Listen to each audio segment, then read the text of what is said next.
The headquarters of the United Nations is a complex in New York City designed by Brazilian architect Oscar Niemeyer. The complex has served as the official headquarters of the United Nations since its completion in 1952.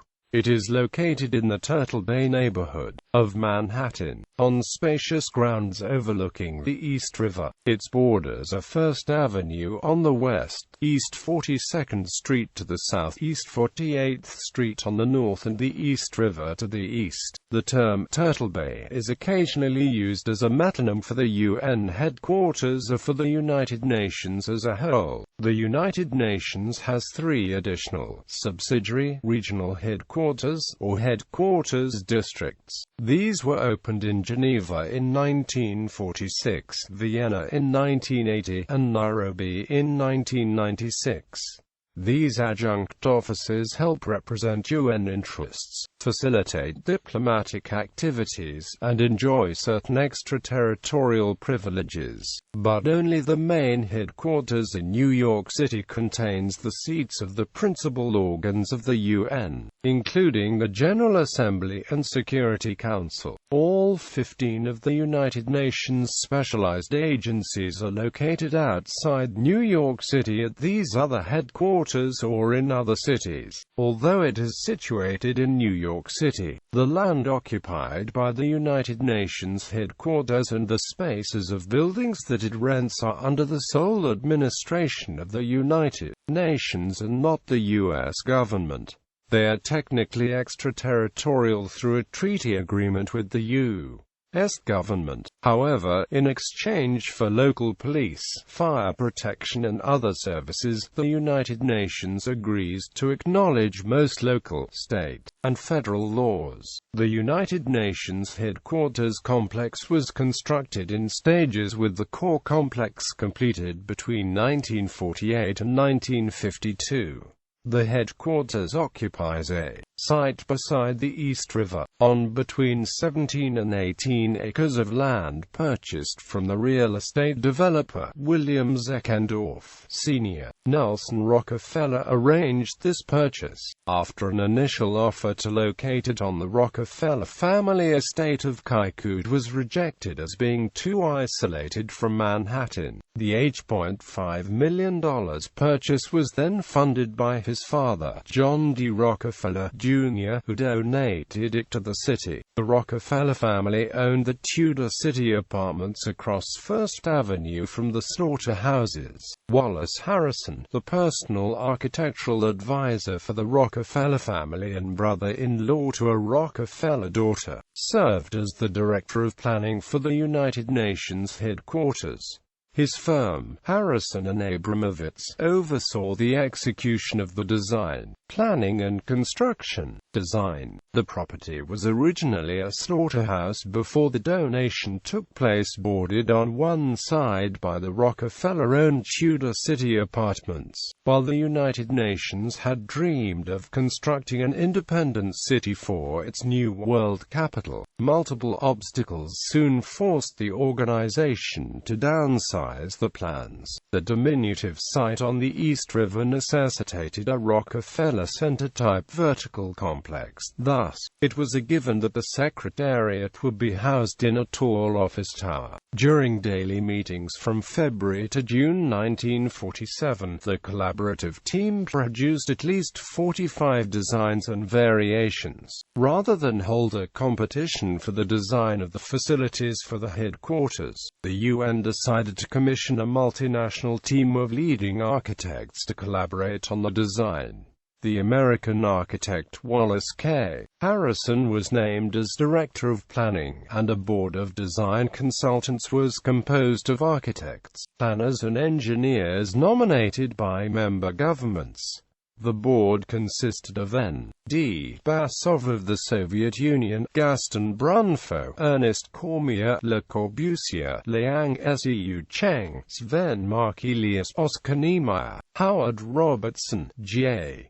Soil and Julio Villamao. Niemeyer met with Corbusier at the latter's request shortly after the former arrived in New York City. Corbusier had already been lobbying hard to promote his own Scheme 23, and thus requested that Niemeyer not submit a design, lest he further confuse the contentious meetings of the Board of Design.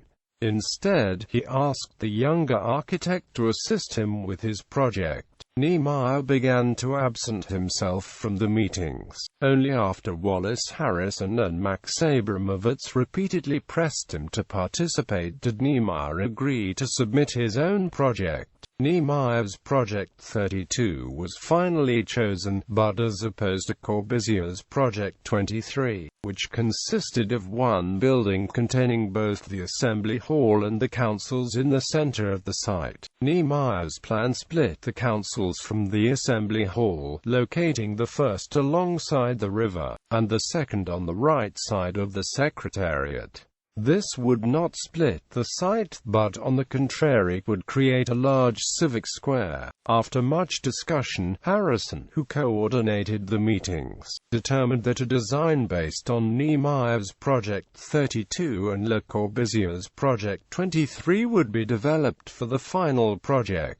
Le Corbusier's Project 23 consisted of a large block containing both the assembly hall and the council chambers near the center of the site, with the Secretariat Tower emerging as a slab from the south. Niemeyer's plan was closer to that actually constructed, with a distinctive General Assembly building, a long low horizontal block housing the other meeting rooms, and a tall tower for the Secretariat. The complex as built, however, repositioned Niemeyer's General Assembly building to the north of this tripartite composition. This plan included a public plaza as well.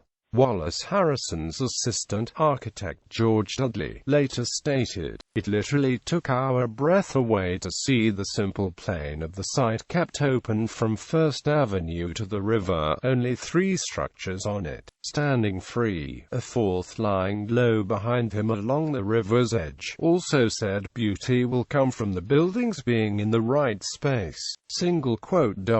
The comparison between Le Corbusier's heavy block and Niemeyer's startling, elegantly articulated composition seemed to me to be in everyone's mind. Later on, Corbusier came once again to Niemeyer and asked him to reposition the assembly hall back to the center of the site. Such modification would destroy Niemeyer's plans for a large civic square. However, he finally decided to accept the modification. I felt would like to do his project, and he was the master. I do not regret my decision. Together, they submitted the Scheme 23 to 32, which was built and is what can be seen today, along with suggestions from the other members of the Board of Design Consultants. This was developed into Project 42G. This late project was built with some reductions and other modifications. Proposed alternatives. Many cities vied for the honor of hosting the UN headquarters site prior to the selection of New York City. The selection of the East River site came after over a year of protracted study and consideration of many sites in the United States. A powerful faction among the delegates advocated returning to the former League of Nations complex in Geneva, Switzerland. Suggestions came from far and wide, including such fanciful suggestions as a ship on the high seas to housing the entire complex in a single tall building. Amateur architects submitted designs, local governments offered park areas, but the determined group of New York City boosters that included such luminaries as Grover Whalen, Thomas J. Watson, and Nelson Rockefeller coordinated efforts with the powerful coordinator of construction, Robert Moses, and Mayor William O'Dwyer, to assemble acceptable interim facilities. The determined courtship of the UN Interim Site Committee resulted in the early meetings taking place at multiple locations throughout the New York area. Sites in San Francisco, Marin County, California, Philadelphia, Boston, Chicago, Fairfield County, CT, Westchester County, New York, and Flushing Meadows Corona Park in Queens were among those sites given serious consideration before Manhattan was finally selected. The Manhattan site was selected after John D. Rockefeller, Jr. offered to donate $8.5 million to purchase the land. In 1945–46, London hosted the first meeting of the General Assembly in Methodist Central Hall, and the Security Council in Church House. The Third and Sixth General Assembly sessions, in 1948 and 1951, met in the Palais de Charlotte in Paris. Prior to the construction of the current complex, the UN was headquartered at a temporary location at the Sperry Corporation's offices in Lake Success, New York, an eastern suburb of the city in Nassau County on Long Island. From 1946 to 1952, the Security Council also held sessions on what was then the Bronx campus of Hunter College from March to August 1946. The UN also met at what is now the New York City Pavilion at the 1964 New York World's Fair site. The General Assembly met at what is now the ice skating rink, and the Long Island Railroad reopened the former World's Fair station as United Nations Station. Construction per an agreement with the city, the buildings met some but not all local fire safety and building codes. Construction on the initial buildings began in 1948, with the cornerstone laid on October 24, 1949, and was completed in 1952. The Dag Hammarskjold Library building, designed by Harrison and Abramovitz, was added in 1961. The construction of the headquarters was financed by an interest-free loan of $65 million made by the United States government, and the cost of construction was also reported as $65 million. International character. The site of the UN headquarters has extraterritoriality status. This affects some law enforcement where UN rules override the laws of New York City, but it does not give immunity to those who commit crimes there. In addition, the United Nations headquarters remains under the jurisdiction and laws of the United States, although a few members of the UN staff have diplomatic immunity and so cannot be prosecuted by local courts unless the diplomatic immunity is waived by the Secretary-General. In 2005, Secretary-General Kofi Annan waived the immunity of Ben 7, Alexander Yakovlev, and Vladimir Kuznetsov in relation to the Oil for Food program, and all were charged in the United States District Court for the Southern District of New York. Ben 7 later fled the United States to Cyprus, while Alexander Yakovlev and Vladimir Kuznetsov decided to stand trial. The currency in use at the United Nations headquarters businesses is the US dollar. The UN's stamps are issued in denominations of the US dollar. US postal rates must be followed. The UN identifies Arabic, Chinese, English, French, Russian, and Spanish as its 6 official languages. Delegates speaking in any of these languages will have the words simultaneously translated into all of the others, and attendees are provided with headphones through which they can hear the translations. A delegate is allowed to make a statement in a non-official language, but must provide either an interpreter or a written copy of his/her remarks translated into an official language. English and French are the working languages of the United Nations Secretariat, as most of the daily communication within the Secretariat and most of the signs in the UN headquarters building are in those languages. The complex has a street address of United Nations Headquarters, New York, New York, 10017, USA. For security reasons, all mail sent to this address is sterilized, so items that may be degraded can be sent by courier. The United Nations Postal Administration issues stamps, which must be used on stamped mail sent from the building. Journalists, when reporting from the complex, often use United Nations rather than New York City as the identification of the location in recognition of the extraterritoriality status. For award purposes, amateur radio operators consider the UN headquarters a separate entity under some award programs such as DXCC. For communications, UN organizations have their own internationally recognized ITU prefix, 4U. However, only contacts made with the UN headquarters in New York and the ITU count as separate entities. Other UN organizations such as the World Bank count for the state or country they are located in. The UN Staff Recreation Council operates amateur radio station 4U1UN, and occasionally use special call signs with prefix 4U and ending in UN to commemorate various events at the UN structures.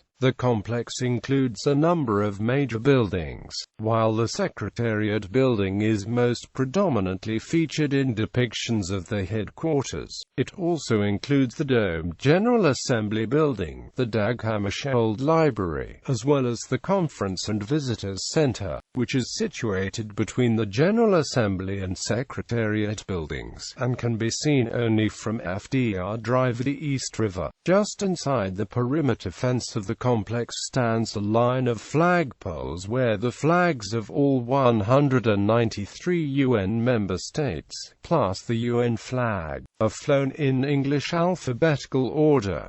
General Assembly Building. The General Assembly Building, housing the United Nations General Assembly, holds the General Assembly Hall, which has a seating capacity of 1,800. At 165 feet long by 115 feet wide, it is the largest room in the complex. The hall has two murals by the French artist Fernand Léger. At the front of the chamber is the rostrum containing the green marble desk for the President of the General Assembly, Secretary General and Under-Secretary General for General Assembly Affairs and Conference Services, and matching lectern for speakers. Behind the rostrum is the UN emblem on a gold background. Flanking the rostrum is a paneled semicircular wall that tapers as it nears the ceiling and surrounds the front portion of the chamber. In front of the paneled walls are seating areas for guests, and within the wall are windows which allow translators to watch the proceedings as they work. The ceiling of the hall is 75 feet high and surmounted by a shallow dome ringed by recessed light fixtures. The entrance to the hall bears an inscription from the Gulistan by Iranian poet Saadi. The General Assembly Hall was last altered in 1980 when capacity was increased to accommodate the increased membership. Each of the 192 delegations has 6 seats in the hall, with 3 at a desk and 3 alternate seats behind them. Conference Building. The Conference Building faces the East River between the General Assembly Building and the Secretariat. The Conference Building holds the Security Council chamber, which was a gift from Norway and was designed by the Norwegian architect Arnstein Arneberg. The oil canvas mural depicting a phoenix rising from its ashes by Norwegian artist Picro hangs at the front of the room. Secretariat Building. The 39-story Secretariat Building was completed in 1952. It houses offices for the Secretary General, the Under-Secretary General for Legal Affairs and United Nations Legal Council, the Under-Secretary General for Political Affairs and Office of Disarmament Affairs, and a Department for General Assembly and Conference Management. Dag Hammarskjold Library. The library was founded with the United Nations in 1946.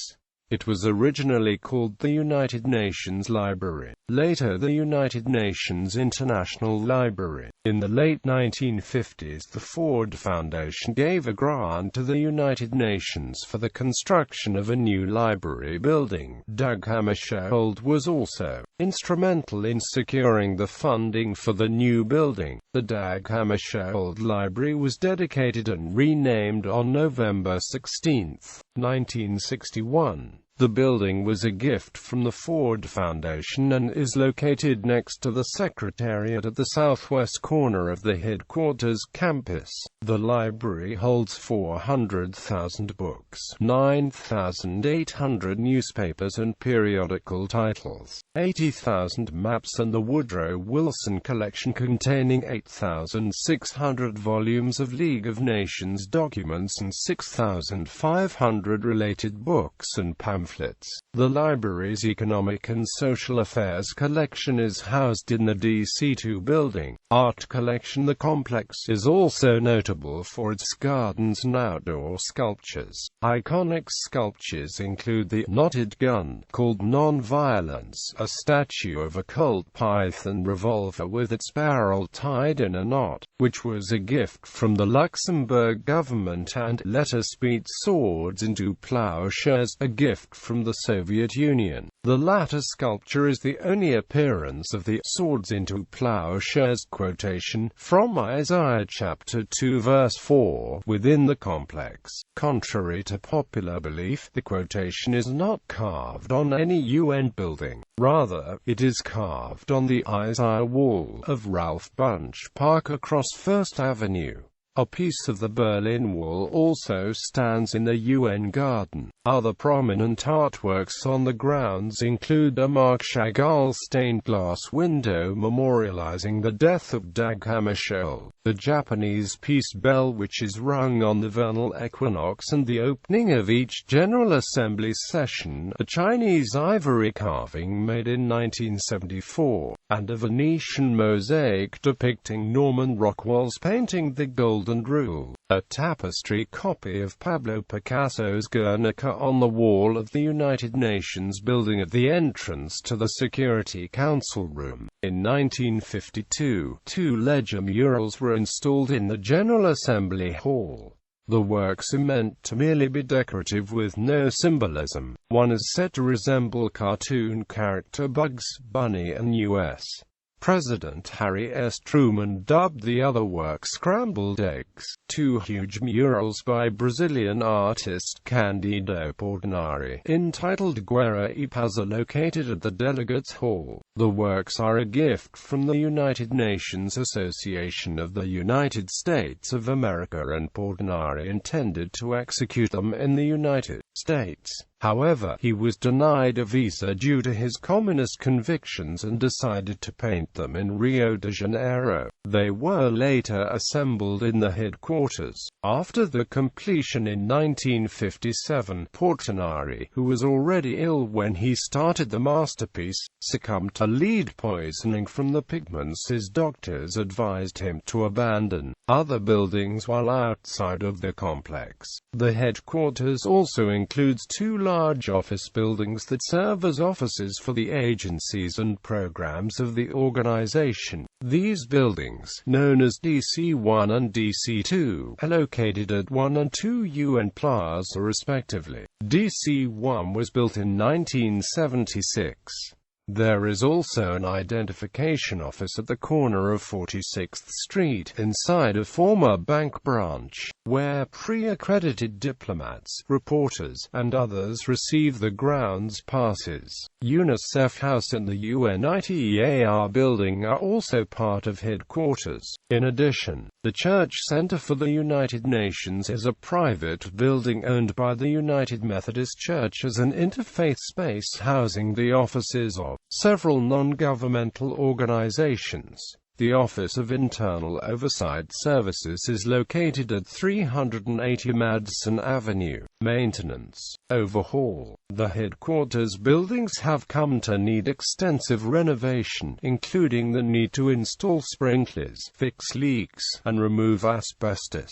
Expansion has also come to be needed. On July 28, 2007, UN officials announced the complex would undergo a $1 billion renovation starting in the fall. Swedish firm Skanska AB won a bid to overhaul the buildings, which will include the Conference, General Assembly and Secretariat buildings. The renovations, which will be the first since the complex opened in 1950, are expected to take about 7 years to complete. When completed, the complex is also expected to be more energy efficient and have improved security. Work began on May 5, 2008, but the project was delayed for a while. By 2009, the cost of the work had risen from $1.2 billion to $1.6 billion, with some estimates saying it would take up to $3 billion.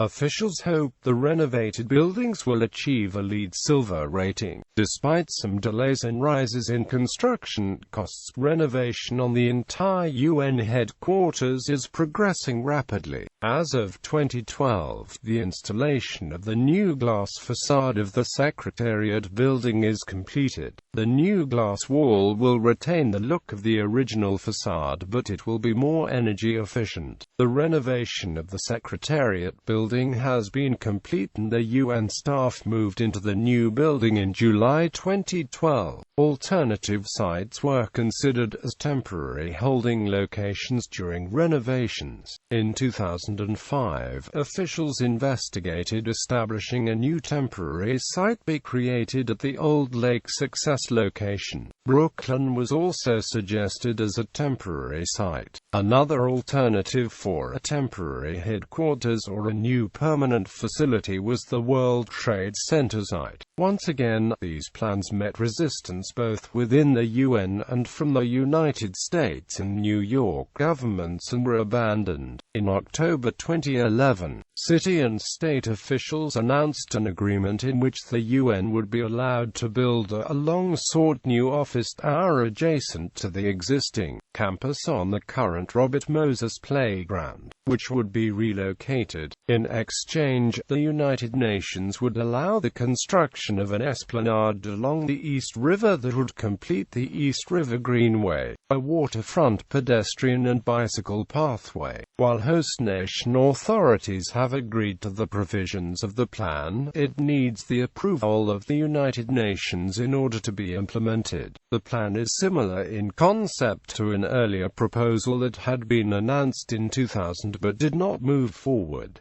Relocation proposals. Due to the significance of the organization, proposals and offers to relocate the headquarters buildings have occasionally been discussed. Common complaints about its current location include diplomats who struggle to obtain U.S. visas and local residents complaining about inconveniences each time the roads are sealed due to visiting dignitaries. A telephone poll in 2001 found that 67% of callers were in favor of the UN moving out of the country. Countries critical of the United States, such as Iran, are especially vocal in questioning the current location of the buildings in U.S. territory. In 2001, Dmitry Rogozin proposed moving the headquarters to St. Petersburg due to America's failure to pay its dues to the United Nations, saying if the position of the Americans does not change and if as a result the international civil servants working in New York feel ever more uncomfortable, I think we will raise a question of moving the central UN headquarters to the Venice of the North, St. Petersburg. During the period where the UN was facing delays in its efforts to refurbish its existing buildings,